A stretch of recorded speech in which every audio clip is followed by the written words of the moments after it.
buonasera, benvenuti al terzo appuntamento di questa parte della rassegna Grand Central Literary Festival. È l'appuntamento centrale di questo ciclo di incontri che terminerà il 27 settembre, quindi avremo ancora 2 autori da scoprire nelle prossime settimane. Questa sera invece siamo qui per conoscere Clara Kaverzan, qui seduta alla mia destra, che questa sera ci presenterà il suo terzo romanzo dal titolo Paprika Dolce. Grazie Clara di essere qui con noi. Clara, per chi non lo sapesse, è già abbastanza affermata come scrittrice, ha già diversi anni sulla cresta dell'onda con i suoi romanzi, per cui è un grande onore per noi averla qui questa sera. A presentare ed introdurre l'opera di Clara Kaverzan abbiamo lo scrittore Andrea Cristale, che sicuramente vi ricorderete, anzi ricorderete proprio la coppia Kaverzan-Cristale perché sono stati i nostri ospiti nel primo di questi appuntamenti a ruoli invertiti, cioè Clara presentava l'opera di Andrea Cristale, appunto anche lui scrittore. Oggi in versione dei ruoli e ci fa piacere che Andrea abbia dato disponibilità per questa serata. Iniziamo subito con delle domande da parte del pubblico perché abbiamo qui un rappresentante di un'associazione che si occupa del quartiere Piave che vuole intervenire. Prego. Sono Giampaolo Conte della pagina Facebook e robe del quartiere Piave e mi interessa scambiare 2 chiacchiere con Clara, la brava scrittrice che io l'ho conosciuta 40-45 anni fa. Solo. Facevamo televisione allora, ecco, e la televisione si trova anche oggi. Comunque io ho lasciato Clara, che mi ricordo che è stata anche sindaco a Scorzè. Ecco, aveva una bambina piccola allora, facevamo questa trasmissione nella prima TV libera nel Veneto e me la trovo oggi, 2023, scrittrice ed anche affermata. Questo mi fa molto piacere. Grazie.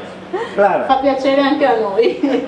posso farti una domanda? Sì. Allora, come ti trovi nella veste di scrittrice? È una domanda difficile perché, non so, la veste di scrittrice è una veste molto importante. Scrittore, scrittrice è una parola molto importante. Non so quando una persona che scrive possa definirsi così, perché dagli studi che ho fatto io gli scrittori hanno scritto cose molto molto importanti, quindi non so se io sono proprio una scrittrice di un certo valore, lo dirà la gente che mi legge.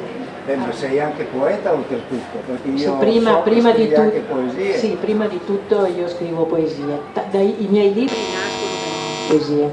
Ecco, sì, che questo vuol dire, denota una tua sensibilità, perché per essere un poeta bisogna essere anche sensibili d'animo. Sì, la sensibilità può essere di tanti tipi, può esserci una sensibilità buona, una sensibilità cattiva. Io penso che l'animo umano possa riservare tante sorprese anche a se stessi. E anche tu ti trovi qui a Mestre, a Grand Central, proprio per dare una spinta al quartiere Piave. Sì, una spinta al quartiere Piave che nel corso degli anni ha avuto questa corsa verso un degrado che fa molta impressione e fa paura, nel senso che la gente purtroppo è costretta anche a ribellarsi, costretta a inventarsi qualcosa, ma penso che queste manifestazioni, questi eventi siano proprio la soluzione, una piccola soluzione a un problema. Come ti dicevo, delle piccole isole di letteratura possono far sì che il mare del male si ritiri. Certamente, qui c'è il tuo libro, l'ultimo tuo, diciamo, capolavoro che hai fatto, Paprika Dolce, e spero abbia un successo enorme. Grazie. Come l'hai avuto tu nella tua vita. Grazie. Grazie Clara Grazie. di esserti Grazie. fatta intervistare. Grazie a tutti infinite, grazie. e buonasera. Grazie. Buonasera. Allora, questo è un romanzo che si può prendere da più punti di vista, però prima di tutto, allora, di Clara Caverzan bisogna dire, hanno già detto che scrive poesie, che ha scritto già altri romanzi, ha scritto anche libri per ragazzi, per bambini, quindi ha un'esperienza e un percorso molto importante nel settore. E così volevo cominciare con una domanda, ma che non vorrei che fosse impegnativa, che più che altro per capire un po' il clima che dovremo affrontare. Cosa spinge chi scrive poesie e libri per ragazzi a scrivere libri che poi possono essere considerati libri erotici? Allora, libri erotici, io non so, forse per pubblicità i miei libri sono stati considerati erotici, nel senso che il mio editore ha fatto di tutto per pompare questa cosa dell'erotismo. La stampa l'ha colta questa cosa immediatamente, l'ha calappiata e l'ha sparata, e quindi io sono diventata all'improvviso la scrittrice erotica. Ho preso anche dei premi, però se io volessi inviare un mio romanzo a una casa editrice che pubblica libri erotici, non me lo prendono, e addirittura la stampa ha parlato del mio primo libro come un libro pornografico, ma ti ripeto, altri editori che hanno visto quello che ho scritto, che me l'hanno chiesto, che mi hanno chiesto anche l'ultimo, pensando magari dal titolo di trovarci chissà che cosa, e quando l'hanno letto hanno detto no, cioè io un libro erotico deve avere ogni pagina una pagina di erotismo, cioè la gente deve stare in piedi, deve saltare, capito? Cioè non può permettersi di divagare, di seguire il pensiero, di seguire una trama, ecco. E quindi ecco, faccio questa premessa. Poi il discorso, questa è una domanda profonda, nel senso che l'erotismo fa parte della vita, come fanno parte i bambini, come fa parte tutto. Io quando arrivo al punto, sto descrivendo una scena, un incontro tra due persone che diventa sempre più intimo, perché devo fermarmi. Cioè quando io ero piccola andavo al cinema, si chiamava Don Baciccia, e quando arrivava il punto che due si baciavano, lui rompeva immediatamente la pellicola, si rompeva, lui fermava tutto e diceva basta, via, tutti a casa, cioè si arrabbiava per fine, capito? Ecco, questa cosa sì, è una cosa secondo me ridicola, e quando tu stai descrivendo un sentimento, quando tu stai descrivendo un'emozione, è ovvio che devi scrivere perché questa emozione. Abbiamo un corpo, abbiamo un'anima e dobbiamo, io almeno descrivo quello che sta succedendo. Perfetto. Sì, era quello che volevo sentirmi dire in realtà, perché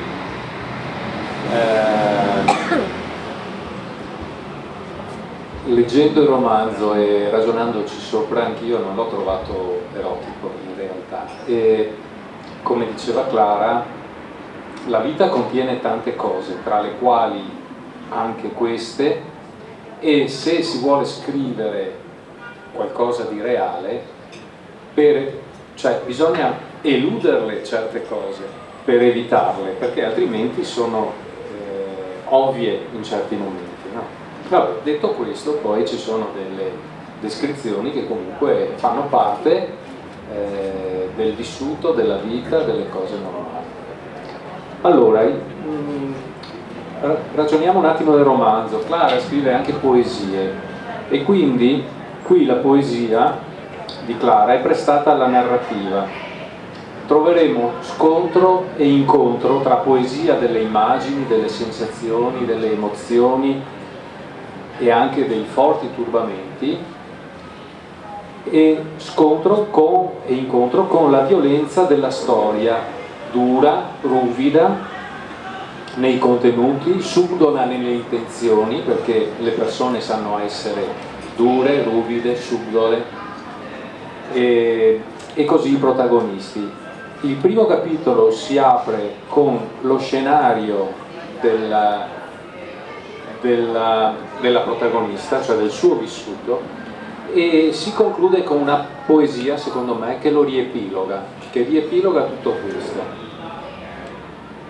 Durante il libro troveremo molte introspezioni, saranno infinite, attente, precise, poetiche, estreme certe volte, imparziali e anche giudicanti, quindi molto forti come coinvolgimento.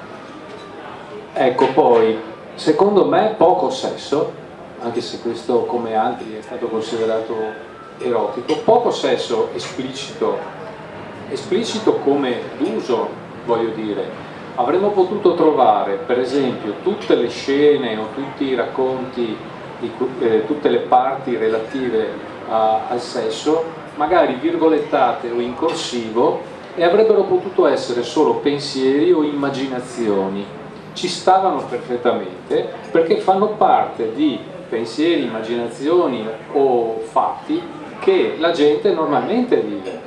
Quindi in realtà c'è molto più amore qui dentro che sesso, c'è molto più amore cercato, inseguito, perduto, tradito e anche rovinato.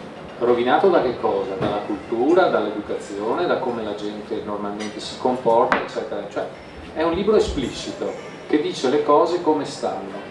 Ovviamente è un romanzo, non è un saggio, quindi drammatizza, perché sennò diventa un raccontino, e nel suo drammatizzare però va a tirar fuori la realtà. Secondo me, io ci ho trovato realtà, solo elementi di realtà, ovviamente condensati in scene forti o in situazioni molto importanti. Poi troveremo immagini, salti di scena che esplodono saltuariamente qua e là e che invece di far perdere il filo, come a volte capita in queste situazioni, portano il lettore a essere coinvolto, lo includono con una precisione impeccabile nei pensieri, nelle frasi e nel contesto. Dicevo, poesie disseminate dappertutto, rivelazioni di situazione o di introspezioni improvvise, drammatiche, secche, buttate là. Poi a un certo punto compare anche la droga, che, come nella realtà, anche qui è una routine drammatica che ne distrugge un'altra, è una routine che distrugge un'altra routine. Per tutti, ne avevo parlato del mio libro, ma è la realtà, per tutti la routine può essere una cosa che annichilisce o comunque un'area di comfort. Nel momento in cui salta fuori qualcos'altro, questa viene distrutta e quindi destabilizza. Ecco, chiuderei questa prima parte con la lettura di quella che io considero la poesia che riepiloga il primo capitolo, che è di contesto, che è qua, da conoscevo.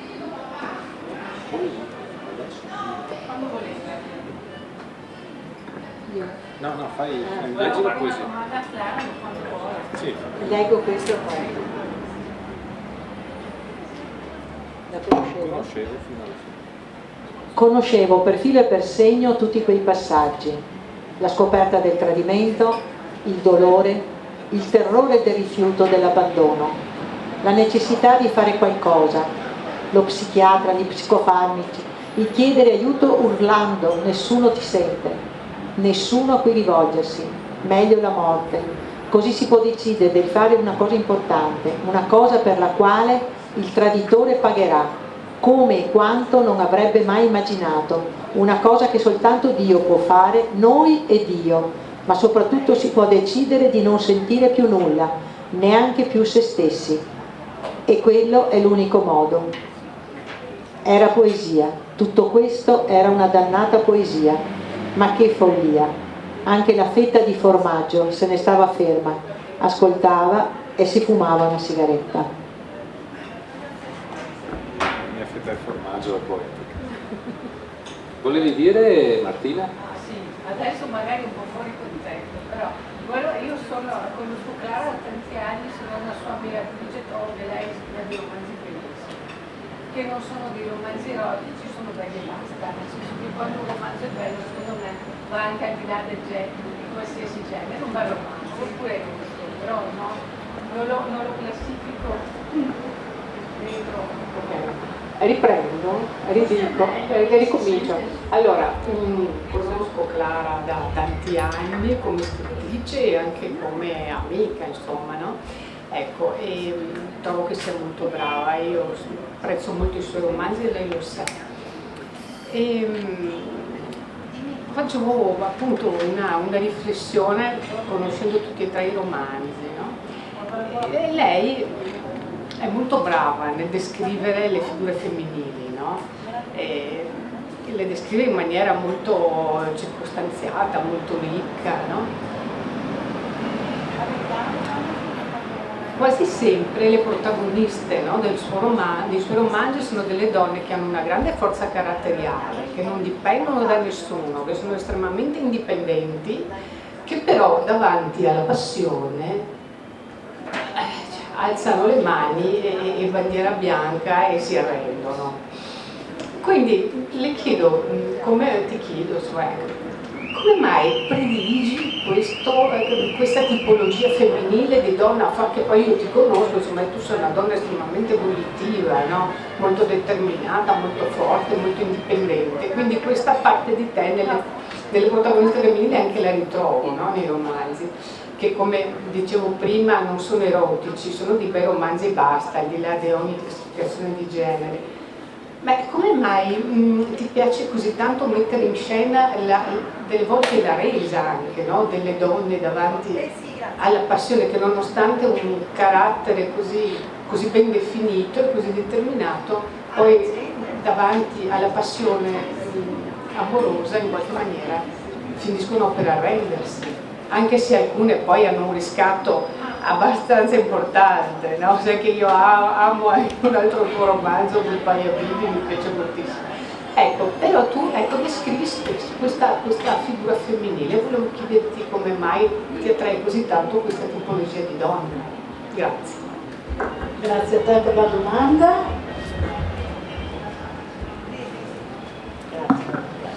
Allora,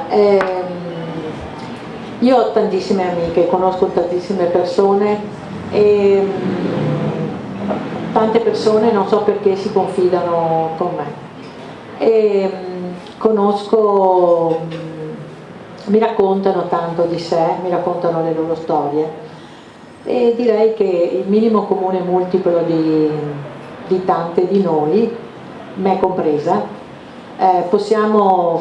siamo capaci di fare qualsiasi cosa, siamo capaci anche di partorire, che penso sia la cosa più grande che si possa fare. Gli uomini non potranno mai capire la forza che ci viene in quel momento, e se lo sapessero che forza ci può venire non si azzarderebbero neanche a guardarci, voglio dire, nel senso che è una forza che abbiamo dentro che dovremmo ricordarci spesso, pur sapendo di essere così forti, di essere dotate di così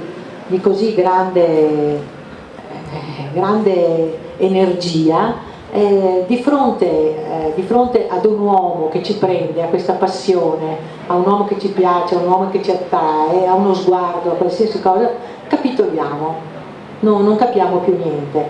Ma questo è l'innamoramento, penso che possa succedere anche agli uomini, forse agli uomini succede in maniera diversa, però a noi, di fronte al vero innamoramento, quello vero, non infatuazione o così tanto per fare, no? Difatti anche in questo libro ci sono ci sono tre uomini che potrebbero rappresentare i tre tipi di infatuazione. Uno è l'innamoramento folle, dico proprio, io avrei ucciso per lui e lui avrebbe ucciso per me. C'ha anche mettersi in testa che uno ucciderebbe per te, ciao, che vuol dire essere un po' spostate.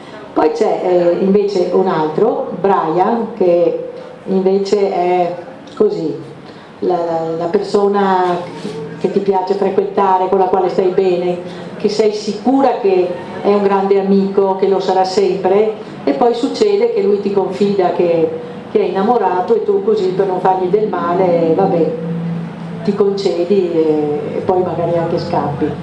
E poi invece l'infatuazione con Didier, l'infatuazione che però non sfocia in un innamoramento e che lei stessa frena quando sente che sta per assecondarsi verso questa passione, perché la passione c'è, però si ferma lì, mentre con Carlos non finisce mai. È una grande debolezza, è una grandissima debolezza. In questo libro spiego, nel punto in cui le amiche si ritrovano alla presentazione di un libro appunto della protagonista, e si mettono a discutere perché la protagonista dice che ha una certa età e dice io voglio un figlio da lui, gli altri gli dicono ma sei pazza, come fai ad avere un figlio da lui alla tua età? No, io lo voglio, se voi mi dite fallo io lo faccio, basta che voi mi diciate fallo e io lo faccio e poi alla fine vanno avanti con una discussione e alla fine la protagonista dice beh non è giusto che gli uomini possano avere figli quando vogliono e noi invece a un certo punto non possiamo più averlo, a un certo punto non sentiamo neanche più il desiderio e si ferma il mondo. Quindi se noi abbiamo il desiderio, se noi siamo ancora propensi alla passione, il mondo non si ferma, altrimenti si fermerebbe il mondo. Ecco, tutta una disquisizione di questo che può portare a dirti perché anche una donna forte può cadere, perché sennò si ferma il mondo. È una missione. Bene, con la missione. Adesso, visto che abbiamo introdotto un po' i personaggi, parliamo dei personaggi, non identificandoli, ma vedendo un po' quali sono i loro profili. E qui cosa troviamo? Troviamo comportamenti e decisioni estreme, qualcuna l'ha citata anche lei prima, che per taluni possono essere addirittura patologiche secondo me, perché arrivano veramente a livelli paradossali in tutti i vari ambiti della vita. Poi troviamo persone che ospitano opportunismi, egoismi, debolezze, spietatezze, vizi e superficialità. Adesso io ho messo in fila tutta una serie di aggettivi negativi, ma perché il romanzo è forte, ovviamente va a leva su questi aspetti in modo importante, anche perché sono quelli che fanno accadere le cose, fanno scoppiare le cose, le fanno deflagrare. Le tenerezze che pur ci sono tendono a galleggiare, tentano anche di galleggiare con l'amore che è sempre presente, l'ho detto prima, c'è molto amore qui dentro e che tenta sempre di sopravvivere accerchiato da tutti quegli aggettivi che dicevo prima. Perché questo? Lo ripeterò anche dopo, perché è diventato fondante nell'educazione, nella cultura degli ultimi decenni, perché viviamo nella cultura della competizione e quindi si esaspera quello che anche Galimberti l'ha definito il conflitto tra l'ego e l'io, che sono due aspetti che noi ci portiamo sempre dentro. Una parte di noi che risponde alla sopravvivenza della specie e l'altra invece che risponde all'affermazione di sé. E sono due cose che nella società vanno in conflitto, perché a un certo punto l'affermazione di sé non avrebbe un fine, mentre la sopravvivenza della specie, una volta che uno si è riprodotto, ha concluso la sua cosa. Allora, nella nostra società queste cose si esasperano nella competizione, quindi nel essere sempre più forti degli altri, nel primeggiare, nel realizzare risultati, eccetera. Ne parla anche Andreotti in uno degli ultimi suoi saggi, dove spiega che la società che praticamente si sta pian piano degradando o rovinando, si salverebbe solo cambiando il paradigma dell'io col noi, cioè spostando quel pensiero, quella cultura che ci porta alla competizione per primeggiare. Già i bambini da piccoli li mettono in competizione per essere più bravi, per fare meglio una certa cosa e via discorrendo, invece di insegnare loro che si vince insieme.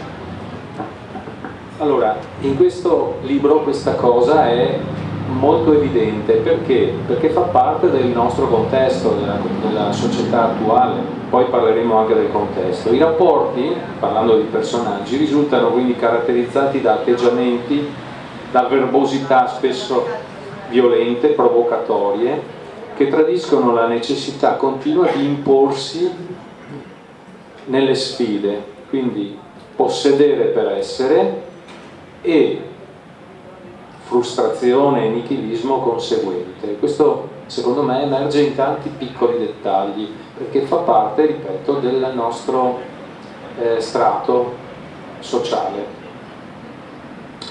Il contesto ce lo fa vedere sta roba, basta che guardiamo il ricco nord-est, quindi l'arricchimento che c'è stato in alcuni decenni, come si è passati dalla povertà nell'agricoltura alla ricchezza del piccolo imprenditore, delle industrie, eccetera, e quindi è presente in questo contesto una cultura che nutre le fragilità umane, perché è presente una continua confusione di valori e di svalori, i disvalori che sono quelli che però giustificano tutti i comportamenti di cui abbiamo parlato, e che serve a coprire bassezze, povertà intellettuale. Qui ovviamente si nutre il maschilismo, che fa parte della nostra formazione, il maschilismo predatore, e la cultura dell'appropriazione, del possesso, dove la femminilità poi distorce la propria natura in vanità e a sua volta possesso e conquista. C'è una continua schermaglia tra queste dinamiche che si realizza di volta in volta tra i protagonisti. E qua c'è una bella frase a un certo punto che dice: dimostro e faccio vedere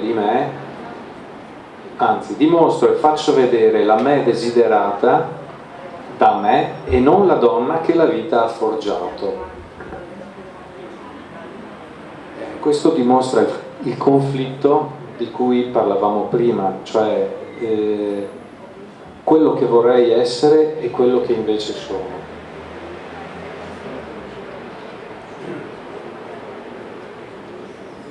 Sullo sfondo di tutto questo ci sono, e anche all'origine in certe volte, le false sicurezze dell'economia che si è realizzata da queste parti, il boom economico, talvolta ignorante, talvolta illegale, talvolta accaparratore, spesso sfruttatore, e quindi vedremo il personaggio di Die, che è un ingegnere che fa l'operaio e che viene anche deriso dal suo datore di lavoro perché si adatta a fare semplicemente un lavoro molto basso, che ha fatto i conti però a un certo punto con la crisi economica.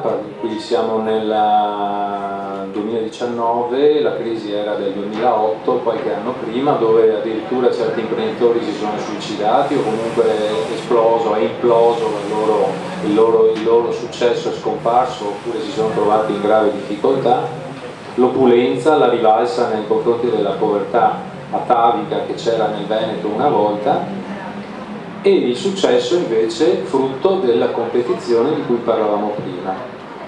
Da tutto questo anche, e lo troviamo perché il libro è ambientato ad Aruba, quindi nei Caraibi, la seconda emigrazione all'estero del Veneto, cioè non quella dei veneti che andavano in Argentina o in Sud America a cercare lavoro, ma dei ricchi che magari coi soldi, anche frutto dell'evasione eccetera, vanno nei paradisi fiscali ed esotici. Abbiamo parlato del contesto, dei personaggi. Il finale è solo una serie di conferme del maschilismo che appare nel possesso, nell'utilizzo delle persone o delle cose, nell'indifferenza, nel sopruso psicologico e materiale, e infine anche, come accade, lo vediamo anche tutti i giorni in certi casi, nella violenza fisica. Però c'è un riscatto, l'amicizia riscatta e mantiene il suo ruolo e alla fine emerge, affianca e aiuta ad affrontare i problemi della protagonista, ed è una visione un po' salvifica di tutto questo, di tutta questa storia che insomma è un po' pesante, intensa, e si chiude con una poesia che secondo me, cioè, è una vera poesia che ci restituisce respiro e sollievo, che io leggerei adesso perché vi ho dato tutto il quadro un po' della storia, e quindi mi farebbe anche piacere vedere come lo sguardo di Clara della normalità sa cogliere degli aspetti che sono parte della nostra vita quotidiana e che possono assumere un valore molto potente. Dagli occhi.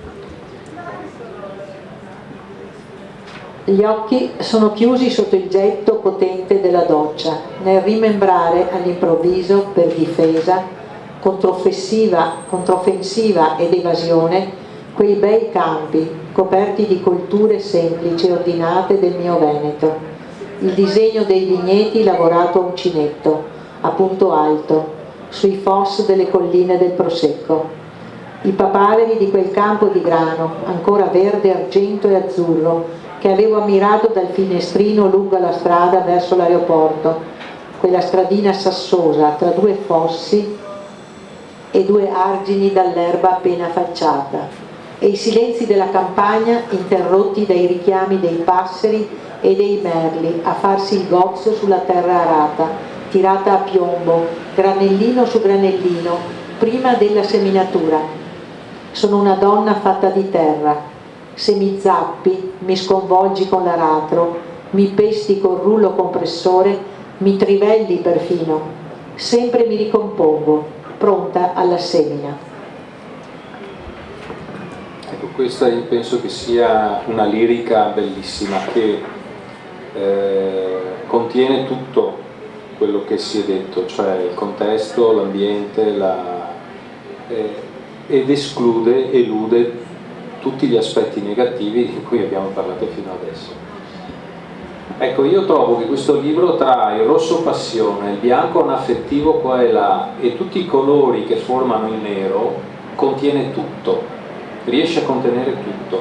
Ci sono i tradimenti, ci sono percorsi quasi scontati dove si vede la violenza, chi la subisce, chi la fa, quelle che vengono considerate dal maschilismo le scappatelle, che sono cose che normalmente i maschi tendono ad autoassolvere, e per reazioni le rivalse. Quindi vediamo anche quanto la forza femminile riesca a stare a gioco e a controbattere certo punto dice: voglio comportarmi come fanno loro, gli uomini, voglio usarli, ognuno per quel che serve. Cioè è violentissima questa cosa.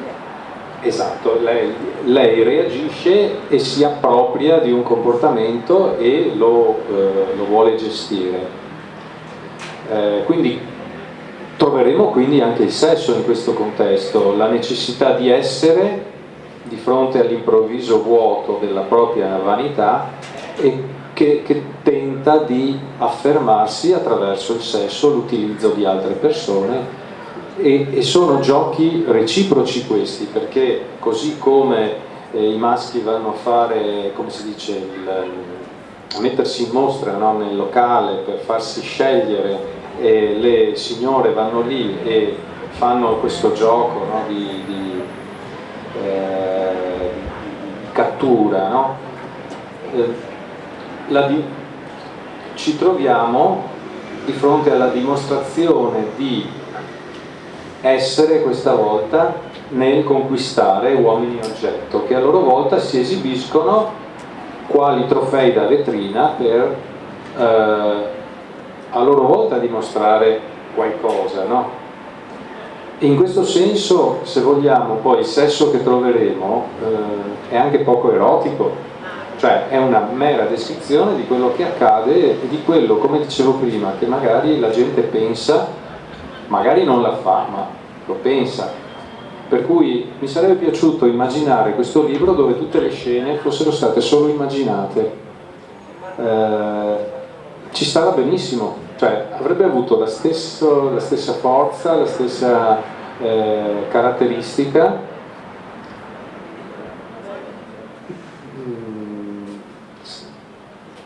Sarebbe stato molto vicino a tanti pensieri che corrono, che ci sono nelle nuvolette al bar, no? Tra maschi che parlano, eccetera, cioè non lo dicono ma le vedi, no? Ecco, questo è un po' la scena. Poi si parlava prima di innamoramento, infatuazione, e in certe situazioni valgono a comando, cioè di fronte alla situazione, a un trauma che subisco, a uno shock, reagisco e adesso devo fare qualcosa, quindi entro nell'ordine di idee di agire in questo modo. Ovviamente questo non è una cosa che vale per tutti, però scommetto che più o meno tutti la pensano almeno, cioè ci arrivano poi in base alle proprie esperienze, c'è chi magari si muove in un certo modo, chi in un altro.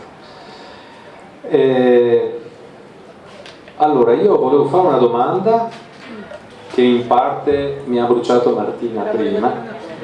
Sì. Allora, adesso sentiamo un commento di Clara. No, volevo spiegare, perché sennò non si riesce a capire tutto sto tourbillon. Martina lo sa, perché è stata la prima. Allora, questo romanzo, io volevo scrivere un romanzo scritto da una persona depressa, psicopatica, in preda agli psicofarmaci, e quindi non aveva i tempi, le scene balzavano da un punto all'altro. L'ho mandato all'editore, l'editore ha detto che a lui piaceva così, però che non era commerciale, che non si poteva mettere in commercio un libro di questo tipo, perché la gente, lette le prime 2 o 3 pagine, l'avrebbe mollato perché non ci capiva niente.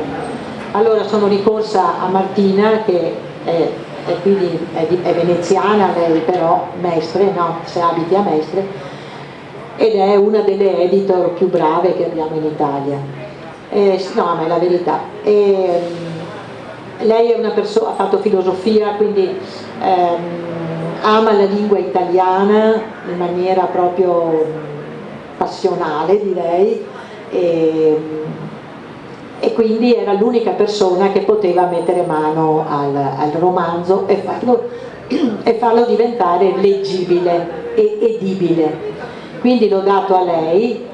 Anche lei, mi pare anche tu avevi detto, a me piace così, però giustamente non possiamo avere questa prospettiva, ecco. E quindi lei me l'ha sistemato, prima di tutto con i tempi, altrimenti uno non capiva se questa cosa stava succedendo adesso, era come dici tu nell'immagine, nel fumetto, era proprio come dicevi tu, nel senso che era tutto nella mente della persona che scriveva. E quindi lei lo ha sistemato.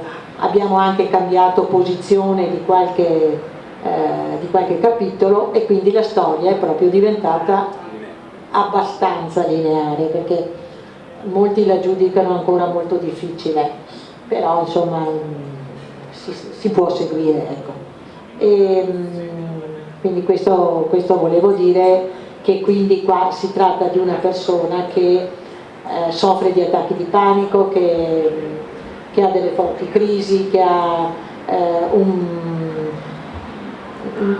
rapporto con la madre non risolto, e quindi gestisce tutte le cose che deve affrontare in maniera malata, quindi, reattiva. Quindi ecco, questo era da chiarire un pochino, perché altrimenti uno dice dove mi imbarco, che cosa mi imbarco a leggere.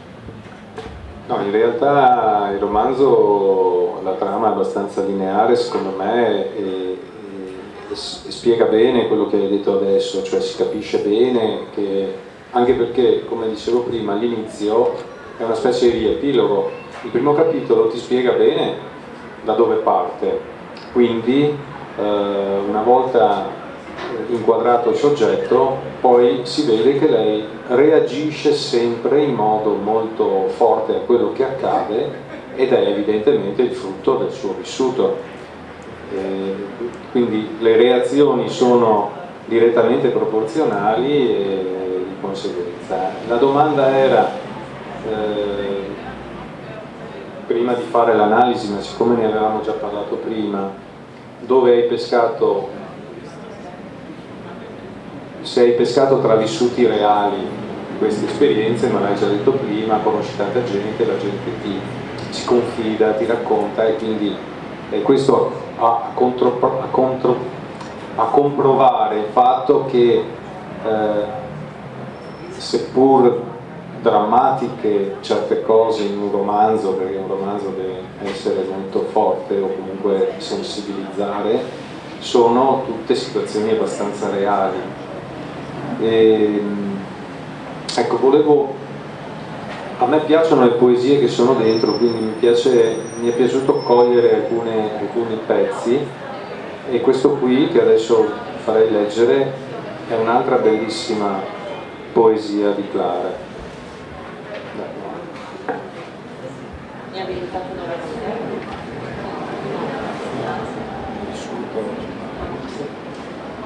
Amo l'erba alta, quelle movenze così leggere dentro le prime brezze di fine aprile.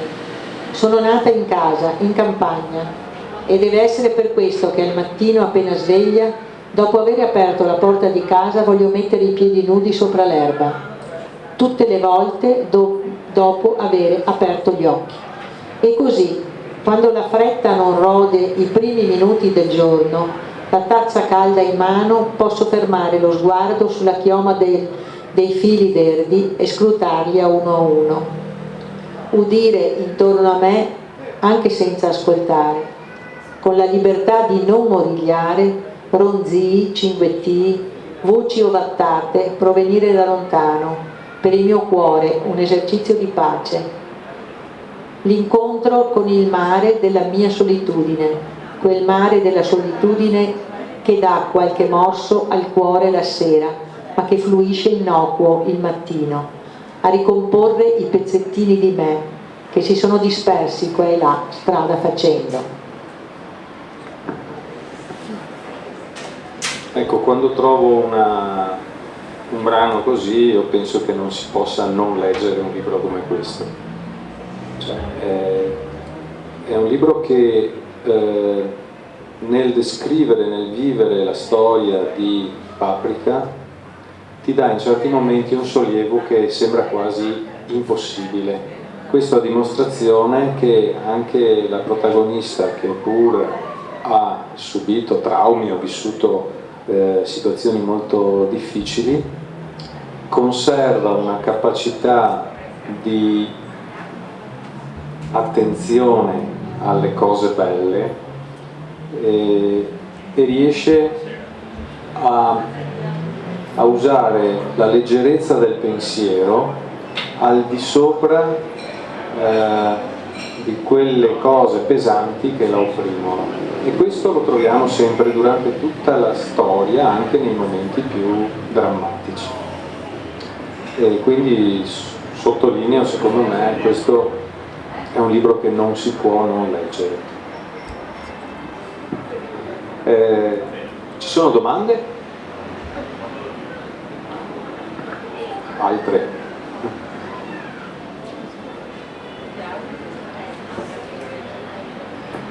Posso fare una Ecco Martina, a te il microfono. sempre io. Ancora io.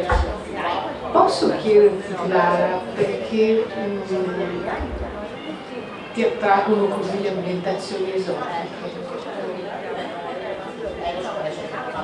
Per le tue storie. Perché ti attraggono? Perché mi piacciono, cioè io ho viaggiato molto e auguro a tutti di viaggiare e di innamorarsi dei luoghi, del mondo, cioè mi piace molto quando io viaggio, non vado nel villaggio Alpitur, aspetto l'animatore, parlo con la gente, vedo, sento raccontare, ascolto, guardo il paesaggio, gli usi, i costumi, le cose, cioè faccio viaggi per conto mio. Adesso parlare di viaggi con accanto Andrea Cristale è proprio lupus in fabula, però sì, non è che è una cosa finta, è proprio una cosa che mi piace tantissimo. È un luogo ideale per narrare. Sì, un luogo ideale per narrare, perché anche per esempio il secondo libro, Goodbye a Bibi, che è ambientato in Egitto, e lì ci sono delle realtà che per molti l'Egitto sono le piramidi, il Museo del Cairo invece ha delle bellezze naturali spettacolari, che rimani incantato, e anche la gente, cioè mi piace molto parlare con i nativi, stare con loro, faccio amicizia io, sempre nei miei viaggi ho sempre fatto amicizia con le persone proprio del luogo, mi piace ascoltare la loro vita, quindi è una ricchezza che dopo ti porti a casa, ma mi piace molto proprio per quello, insomma. Quindi come diceva lui prima, con la ricchezza del nord-est, moltissimi si sono trasferiti a Miami, moltissimi si sono trasferiti ovunque li trovi. Gli italiani sono ovunque, e quindi ci sarà un motivo, perché si sta bene, in quei posti si sta da Dio proprio. Qualcun altro del pubblico che vuole intervenire? Ti chiedo io una cosa, Clara, perché ad ogni presentazione si parla molto del libro che viene presentato, un po' meno del percorso di ogni scrittore che si siede qui al nostro tavolo. Per cui volevo chiederti, abbiamo detto prima che il tuo primo romanzo è uscito nel 2008, dopo diciamo in una decina d'anni hai sfornato 3 romanzi in pratica, perché Paprika Dolce è del 2019. Ti chiedo quindi come si è evoluto un po' questo percorso nell'arco di questo decennio, e anche se c'è in cantiere qualcos'altro. Non c'è 2 senza 3, ma il quarto viene da sé, si dice, quindi sono curiosa di sapere se hai qualcosa che bolle in pentola. Allora, diciamo che rifacendomi alla prima domanda di Andrea, il primo libro che io ho pubblicato era un libro per bambini, che era nato così. Io sono stata, adesso sono in pensione, sono stata un'insegnante alla scuola elementare, e stavamo facendo un romanzetto con i bambini e una mia collega mi ha detto: guarda, questo romanzetto è bellissimo, anche le illustrazioni, lo portiamo da un editore che ho letto sul Gazzettino che cerca romanzi scritti da bambini. E siamo andati da questo editore e a questo editore però ha detto: no, questo romanzo no, perché è scritto dai bambini, quindi ci dovrebbero tutte le liberatorie dei genitori eccetera. Lei dice per lui era molto strano che ai bambini del giorno d'oggi piacessero i maghi, le fatte, le streghe, e allora lui ha detto: se mi garantisce che ai bambini del giorno d'oggi piacciono ancora questi personaggi, se lei le aggrada, insomma, mi scriva un romanzetto per bambini, ma poco, ha detto, di poche pagine, per bambini piccoli. E difatti ho scritto Cale dell'Eproto affettuoso, perché dopo lui mi ha chiesto: devono essere tutti questi personaggi, però deve esserci anche il computer, e poi ci deve essere anche l'immigrazione. Insomma, è nato Cale dell'Eproto affettuoso, che ha avuto anche quello un buon successo. Difatti ho girato tante scuole, fare un po' di animazione eccetera. Poi dopo che ho scritto questo libro, ne ho scritto un altro per bambini, Piripì e Piripò, che anche quello è stato un buon successo e che è stato considerato c'è un circolo in Norvegia di scrittori per bambini e l'hanno considerato un piccolo capolavoro della letteratura infantile. Comunque queste sono tutte cose che restano nascoste, sì.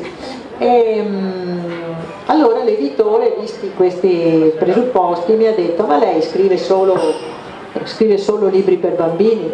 Non ha mai provato a scrivere qualcosa, un romanzo per adulti?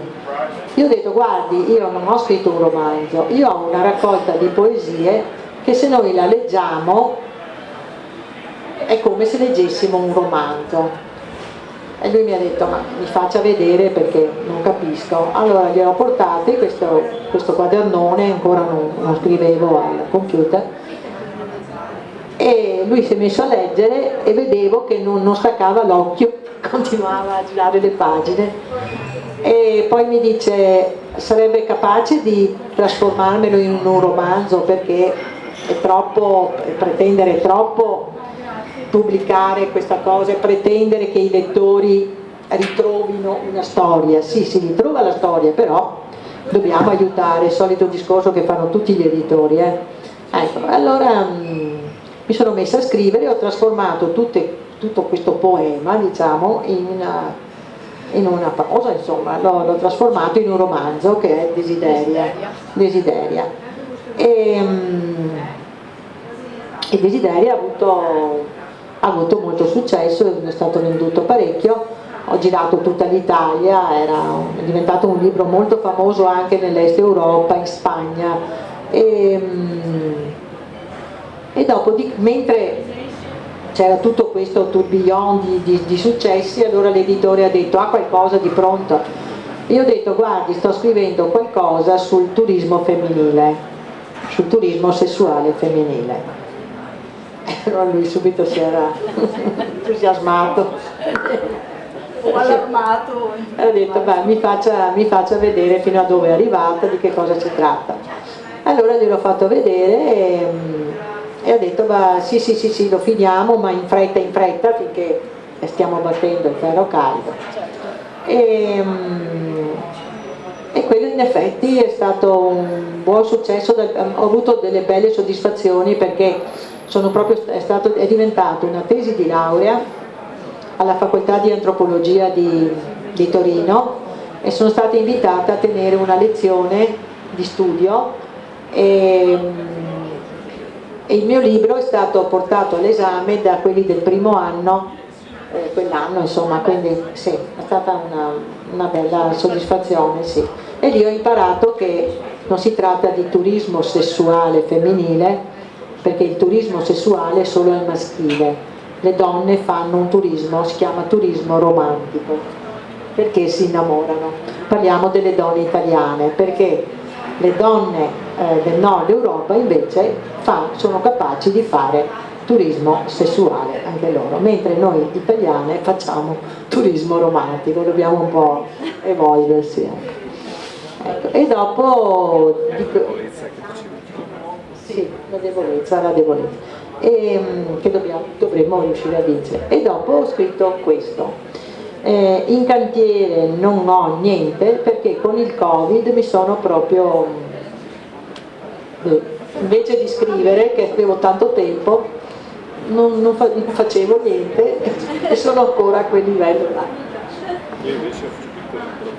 Sì, in questi incontri ho avuto occasione di conoscere vari autori che hanno avuto proprio delle reazioni diametralmente opposte alla fase di, diciamo, chiusura in casa che abbiamo passato tutti. C'è chi ha reagito scrivendo, perché magari finalmente aveva trovato il tempo per poterlo fare, e chi al contrario si è fermato per pensare, per ragionare, perché ha fermato tutto quello che aveva in programma per capire forse meglio la situazione che c'era. Quindi capisco benissimo che ci può essere stato questo tipo di reazione. Vabbè, casomai se fosse, quando sarà, ti ospiteremo con il quarto romanzo. Intanto ti ringrazio di essere stata qui, ricordiamo che Desideria ha venduto più di 100.000 copie, quindi diciamo che è veramente un grande onore averti ospitato, probabilmente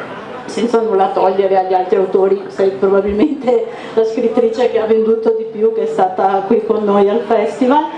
Abbiamo anche sdoganato alcuni argomenti che non erano ancora stati affrontati, perché mi vanto sempre del fatto che in questo festival vengano trattate tematiche diverse, anche generi letterari diversi, ma parlare così di turismo sessuale, sesso, erotismo, anche se poi in realtà è semplicemente un romanzo di passione, d'amore romantico, era stata comunque la prima volta, quindi mi fa piacere anche per questo motivo averti avuto con noi.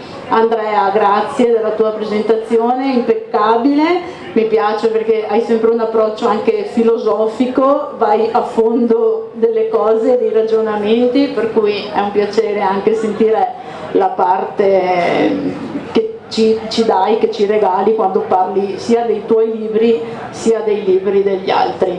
Quindi grazie a tutti, per chi fosse interessato all'acquisto abbiamo delle copie del libro disponibili e vi do appuntamento a mercoledì prossimo, il 20 settembre, con Jacopo Zerbo che ci presenterà il romanzo dal titolo L'estinzione della ruota, che è un romanzo distopico ambientato in una realtà futura dove parleremo di condizioni climatiche e torneremo quindi con un argomento molto attuale adesso da discutere. Vi do appuntamento a mercoledì e vi ringrazio di essere stati con noi questa sera. Buon proseguimento di serata.